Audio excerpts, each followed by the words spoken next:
وہ ہمیں بتائے نہیں جا رہے، بتانے کی اجازت ہی نہیں دی جا رہی۔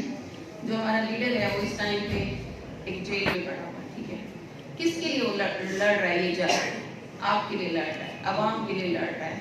اس نے کیا مدینہ کی ریاست کا ایک کانسیپٹ دیا ہے کہ وہاں پہ تربیت تھی، اخلاق تھا، جو ہمارے نبی پاک صلی اللہ علیہ وسلم نے بتایا ہے، ٹھیک ہے۔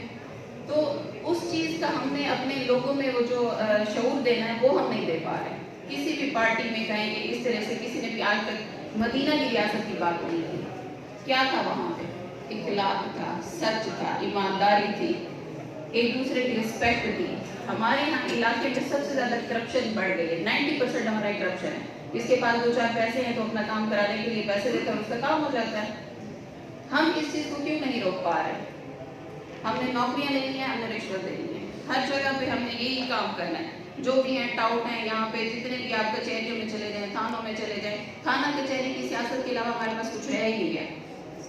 جو سیاستدان ہمارا کام نہیں کرے گا، ہم نے اس کو ووٹ نہیں دینا، ہمیں ایک ٹرک کی بتی کے پیچھے لگایا ہوا ہے۔ ہمارے لیڈر نے جو شعور دیا ہے وہ ہم نے یوتھ کی تربیت کرنی ہے۔ جو ہماری ینگسٹر ہے جس نے 5 سال بعد لیڈرشپ سنبھالی ہے، 10 سال بعد جس نے ایک لیڈر بننا ہے، آپ سب میں سے ہوگا، آپ سب اپنی ذات میں ایک لیڈر بیٹھے ہوئے ہیں۔ آپ نے جو اپنا ووٹ کا استعمال کرنا ہے، کسی سے پوچھ کے کرنا ہے، آپ نے اپنی رائے سے کرنا ہے۔ آپ کے اندر اتنا شعور ہوگا کہ میں نے صحیح غلط کا ساتھ دینا، تو تبھی آپ فیصلہ کر پائیں گے کہ میں نے ووٹ کس کو دینا، ٹھیک ہے۔